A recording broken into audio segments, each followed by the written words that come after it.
Segunda carta de Coríntios, capítulo 5, diz assim: porque sabemos que se a nossa casa terrestre deste tabernáculo se desfizer, temos de Deus um edifício, uma casa não feita por mãos, eterna nos céus. Por isso, também gememos, desejando ser revestidos da nossa habitação, que é dos céus. Se todavia, estando vestido, não formos achados nus. Porque também nós, os que estamos neste tabernáculo, gememos carregados, não porque queremos ser despidos, mas revestidos para que o mortal seja absorvido pela vida. Ora, quem para isso mesmo nos preparou foi Deus, o qual nos deu o penhor do Espírito, pelo que estamos sempre de bom ânimo, sabendo que enquanto estamos no corpo, vivemos ausente do Senhor, porque andamos por fé e não por vista. Mas temos confiança e desejamos antes deixar esse corpo para habitar com o Senhor, pelo que muito desejamos também lhe ser agradáveis, quer presente, quer ausente, porque todos devemos comparecer ante o tribunal de Cristo, para que cada um receba segundo o que tiver feito por meio do corpo, ou o bem ou o mal. Amém? Eu peço aos amados que se assentem. Esta é mais uma mensagem da série Vitória por Cristo. Uma das coisas que tem me chamado muita atenção ultimamente é de como o evangelho cresceu e de como o evangelho foi especulado de todas as formas. Só que o evangelho é algo que, infelizmente, para que você consiga absorver o melhor do evangelho, só mesmo pela graça, só mesmo pelo sangue. A palavra fala que o reino dos céus, alguns fazem violência para entrar nele. Nós vemos algumas violências que se fazem. Por exemplo, a ciência descobriu muita coisa sobre o evangelho. Só que o evangelho, ele não é descoberto só por especulação. Para que você entenda o evangelho, você precisa de provar dele. Só pode entender isso quem estiver nisso. E o que a ciência descobre é o que está aqui no versículo 6. Pelo que estamos sempre de bom ânimo.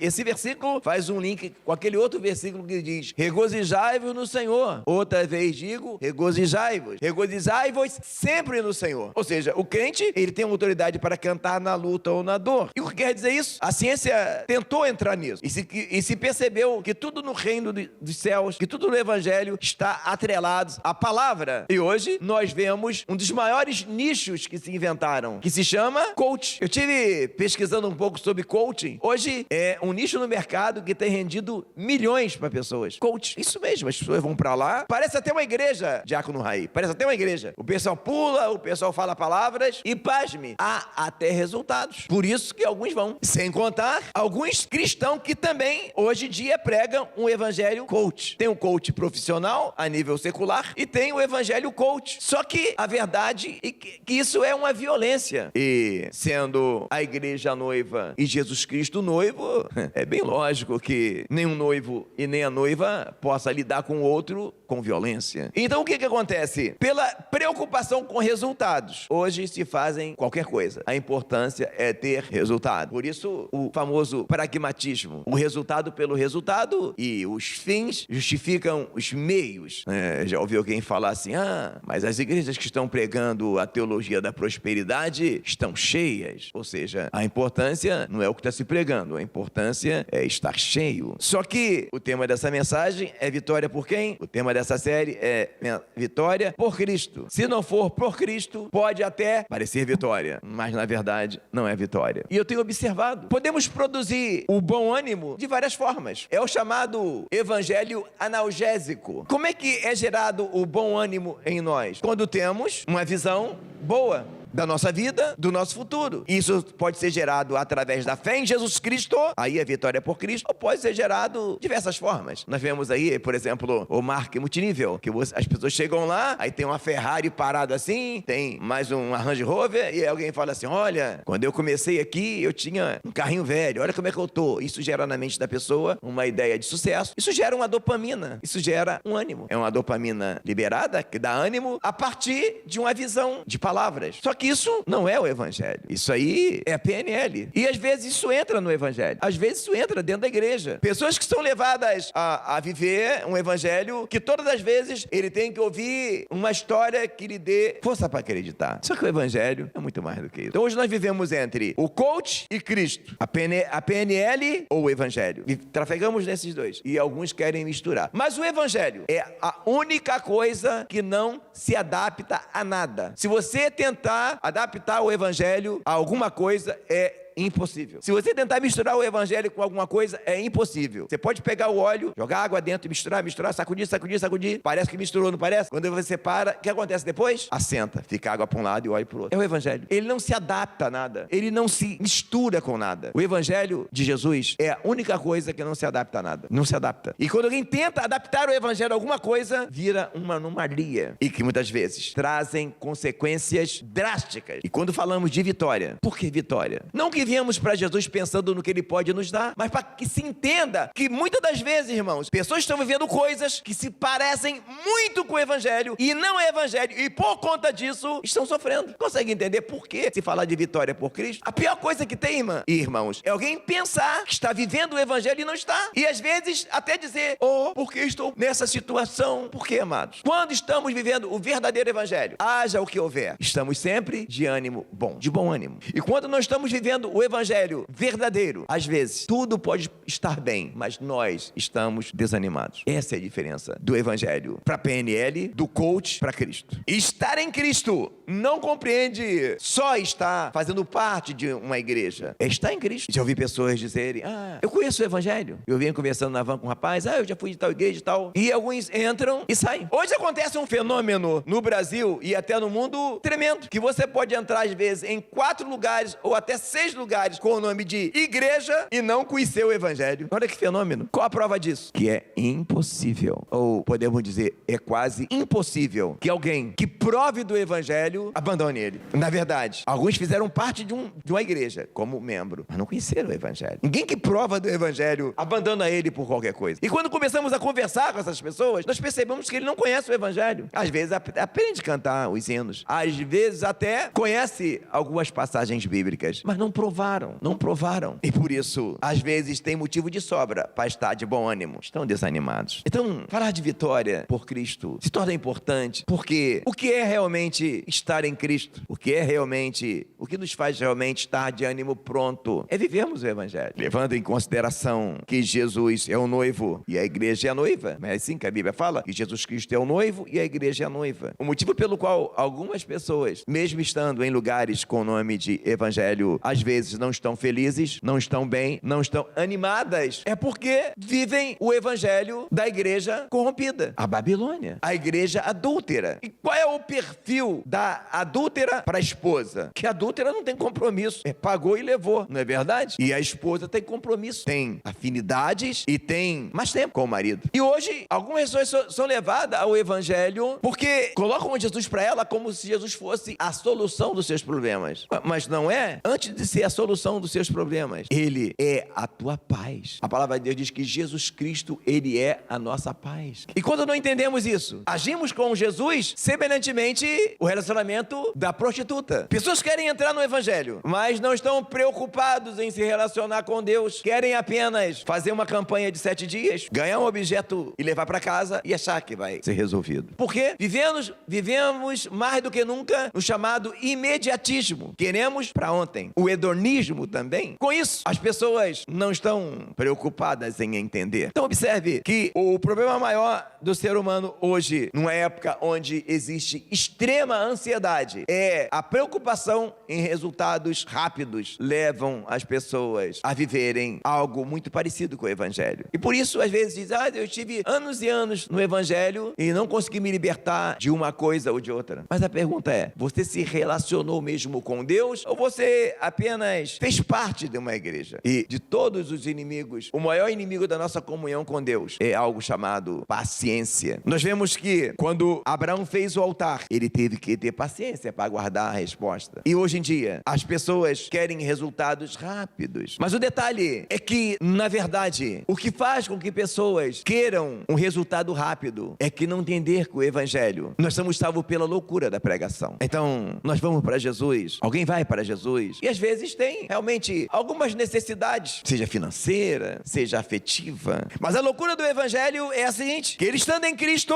ainda que ele não tenha a solução imediata dos seus problemas, se ele viver o evangelho da verdade, a paz imediata ele tem. E como isso acontece? Se ele realmente viver o evangelho de relacionamento. Não é o relacionamento da igreja adúltera. E nós vemos isso, como é que funcionam as coisas. Se você vai em alguns cultos de libertação, de consagração, quem está lá? É alguém que perdeu o marido, que perdeu a esposa, que o filho está na cadeia, ou que está com alguma doença. Até as profecias fabricadas são facinhas. Quem vai nesse tipo de lugar, a maioria está com problema. Ou seja, Jesus só na hora que precisa. Mas quando nós entendemos que o evangelho, nós somos salvos pela loucura da pregação, nós temos paz, mesmo estando com Cristo. Veja o que diz, porque andamos por fé e não por vista. Versículo 7. O que é andar por fé e não por vista? É você ter paz e alegria, não porque você vê a solução do problema que você precisa, mas porque você crê que a solução virá. Você tem paz no meio da tribulação, você tem alegria mesmo que você não veja solucionado aquilo que você precisa ser solucionado. Algumas pessoas estão, às vezes, saindo do evangelho, que às vezes entraram no evangelho, mas nunca se relacionaram com Deus. Nunca entenderam que para que eu e você tivéssemos acesso a esta graça, Jesus sofreu coisas terríveis. E às vezes, o atrativo do evangelho coach, do evangelho distorcido, são soluções rápidas. São os devaneios do coração. Alguém pensa, eu não sou feliz porque eu perdi isso ou não tenho aquilo. Quando que a nossa felicidade não depende de ter isso ou ter aquilo, ou ter de volta o que perdemos. A nossa felicidade é de saber que se a nossa casa, como diz o versículo 1, se desfizer, temos um edifício no céu. Somos forasteiros em terras estranhas, somos peregrinos, e o nosso lar é o céu. Não nos apegamos a coisinhas aqui da terra. Quando nós nos posicionamos em Cristo, o nosso olhar é para o céu, ficamos olhando para o alto. E quando estamos olhando para Jesus, as pedradas não doem, os espinhos não doem, as calúnias não doem. Essa é a diferença do evangelho. Muitas das vezes, pessoas não conseguem alcançar vitórias. É porque, na verdade, ela se preocupou mais com a vitória do que com Cristo. Mais com o resultado do que com o verdadeiro motivo. E às vezes, Deus permite que algumas pessoas passem por alguma coisa, mas parece que a pessoa não acorda. Parece que a pessoa não atina. Levando em consideração que a palavra fala que todas as coisas contribuem para o bem daqueles que amam a Deus e são chamados pelo seu decreto. Chegamos a uma conclusão rápida, que muitas das vezes Deus permite que estejamos até passando por alguma coisa, para que de alguma forma nós entendamos o quanto precisamos dele. E muitas das vezes não estamos entendendo. Às vezes é um filho que se foi, mas às vezes as pessoas nem pensam que quando o filho estava por perto, às vezes a pessoa não tinha tempo nem de buscar Deus, tão preocupado com o filho. Às vezes é a esposa que se foi, mas muitas das vezes nem se percebe que a alegria estava tão grande quando a esposa ou o marido estava por perto, que não sobrava nem tempo para o Senhor. Às vezes é a saúde que se foi, e muitas das vezes no leito do hospital, a pessoa nem para pensar que enquanto tinha saúde, se fazia tudo e quase não se tinha tempo para Deus. Videira por Cristo compreende e entender que o tratar de Deus está atrelado ao que Paulo falou, somos salvos pela loucura da pregação. E esse evangelho coach, essa PNL, ela não consegue se fundir com o evangelho, porque o evangelho não se adapta a nada. E às vezes, o motivo do desânimo que algumas pessoas estão passando é que não estão entendendo o agir de Deus e não estão se posicionando. Às vezes, hoje Deus está te dando tempo, muito tempo, que haverá momentos que você não vai ter para buscá-lo, porque há tempo para todo propósito. Há tempo de chorar, há tempo de sorrir, há tempo de abraçar, há tempo de se afastar, há tempo de falar e há tempo de ficar calado. Qual o tempo de Deus na tua vida hoje? Entender o evangelho é entender o tempo. E quando não entendemos o tempo, estamos desanimados. Não entendemos o que devemos fazer nesse momento e o porquê que Deus proporcionou aquele momento. A falta de ânimo, a falta de se regozijar, compreende não entender como Deus trabalha. Às vezes, nem paramos para analisar que mesmo Paulo estando preso, ele estava louvando, ele estava feliz. A ponto de que os irmãos, quando iam visitar Paulo, o encontrava tão feliz, tão animado, que aquilo gerava neles ânimo para prosseguir. Sabe como nós medimos a quanto vai a nossa comunhão com Deus? É quando nós estamos passando por situações de escassez e percebemos que mesmo assim ainda temos paz. Porque se você pensar em ter paz e alegria só quando você vê os seus anseios e os seus problemas serem resolvidos, essa vitória não é por Cristo. Vitória por Cristo é mesmo você olhando um cenário que seja um vale de ossos secos, você encontra ânimo para profetizar. Cri, por isso falei. E quando nós estamos vivendo a vitória por Cristo, nós só conseguimos glorificar, nós só conseguimos regozijar quando vemos resultados. Então, amados, que nessa noite nós possamos analisar a quantas vai a nossa comunhão com Deus e entender que você não precisa de ver nada para ter ânimo. Você precisa se posicionar no reino, se relacionar com Deus e andar por fé, não por vista. E quem anda por fé faz igual aquela mulher que seu filho estava morto. Alguém pergunta para ela: vai tudo bem contigo? Ela disse: vai tudo bem com teu marido? Ela disse: vai tudo bem. Enquanto nós ficarmos querendo adorar o Senhor, quando vemos resultados, é muito complicado. Nós vemos que Jó, passando por tudo que ele passou, ele disse: eu sei que o meu Redentor vive e por fim se levantará sobre a terra. Todas as coisas contribuem para o bem daqueles que amam a Deus. Você precisa confiar no Senhor, no Deus que você serve, e saber que Ele te leva por caminhos que às vezes não fará sentido. Mas se você crer, se você entender o que a palavra de Deus diz: clama a mim e responder-te-ei e anunciar-te-ei coisas ocultas e firmes que não sabes. Às vezes, esse tempo de Deus na tua vida é tempo de você estar na brecha, é tempo de você crescer espiritualmente, porque todo o cenário, tudo aquilo que está acontecendo com você, está te levando a uma comunhão maior, a subir outros níveis. E depois você vai dizer como Jó disse: antes eu te conhecia de ouvir falar, mas agora os meus olhos te veem. Sabe o que quer dizer isso? Agora havia mais intimidade de Jó com o Senhor. Quando nós entendemos isso, nós temos paciência. E quando temos paciência, acontece algo maravilhoso. Sabe o que acontece? Acontece aquilo que nós chamamos de quietude. Aquietai-vos e sabeis que eu sou Deus. Serei exaltado entre as nações, serei exaltado sobre a terra. Enquanto não entendemos isso, nós falamos e falamos e falamos e falamos, e às vezes até murmuramos, entristecemos o Espírito Santo. Observe, quando lemos o livro de Jó, Jó vai falando, todos os capítulos, observe isso, vai falando, vai falando, vai falando, vai falando, vai falando, aí chega no momento que ele fala assim: olha, eu falei daquilo que eu não entendia. Aí diz assim: ó, a minha mão eu coloco na minha boca. Ou seja, ele se calou. Tudo que Deus queria ouvir de Jó, sabe o que é? O silêncio. Às vezes tudo que está precisando de Deus ouvir de você é o teu silêncio. Que silêncio é esse? É o silêncio da paz, é o silêncio da quietude. Você chega para aquela pessoa e conversa: oi irmã, tudo bem, tudo bem? E vai conversando e vai embora. Daqui a pouco, em anos futuros, você descobre que naquele dia que você conversou com aquela irmã na maior paz, a irmã estava passando maior tribulação, estava com um problema desse tamanho. Quietude é um estágio, irmão, que nós paramos de o tempo todo olhar o problema, focar no problema e falar no problema. Quietude é um estágio de comunhão com Deus tão grande, que você consegue ter uma paz tão grande, uma presença tão grande, que aí você anda por fé e não por vista. Você consegue contemplar de maneira panorâmica aquilo que Deus vai fazer lá na frente. Isso te dá paz. Isso é quietude. Esse é o evangelho que não precisa da PNL, que não precisa de coach, de alguém ficar falando o tempo todo para você, de você ficar o tempo todo tendo que ouvir algum testemunho de vitória. Não, você está construindo a sua história. Você crê e você tem quietude. Aquietai-vos e sabei que eu, Senhor, sou Deus. As nações se embraveceram, o reino se moveram, ele levantou a sua voz e a terra se derreteu. Porque você pode olhar o cenário e alguém falar, talvez, como disseram quando Lázaro estava morto: oh, não podia esse que abriu olhos aos cegos da vida. Eu digo para você, no tempo de Deus, uma só palavra, em um só momento, tudo pode mudar. Mas a tua parte agora é o que a Bíblia diz: deleita-te no Senhor e Ele concederá o que deseja o seu coração. Olha como esses versículos se alinham. Deleita-te no Senhor, Ele concederá o que deseja o teu coração. Pelo que estamos sempre de bom ânimo. Regozijai-vos sempre no Senhor. Outra vez digo, regozijai-vos. Percebe como se alinham? E olha que estão em livros diferentes. O que quer dizer isso? É o evangelho. É um evangelho que muitas pessoas não conhecem. Eu já vi pessoas conversar assim: puxa, fulano parece que não tem problema. Puxa, aquela irmã parece que não tem problema. Não é porque ela não tem problema, não. É porque ela já passou da parte da paciência, entendeu que a tribulação produz a paciência. Ou seja, a tribulação vem para você buscar e buscar e buscar. Agora ela já está no estágio de quietude. Aquietai-vos e sabei que eu sou Deus. Vai tudo bem? Vai tudo bem. Uma vez um irmão foi na casa do outro. Aí conversaram. Foi a cena mais interessante que eu já vi. Depois de muito tempo conversando, um falou para o outro: eu queria perguntar se você tem um dinheiro para me emprestar. 2 irmãos de sangue.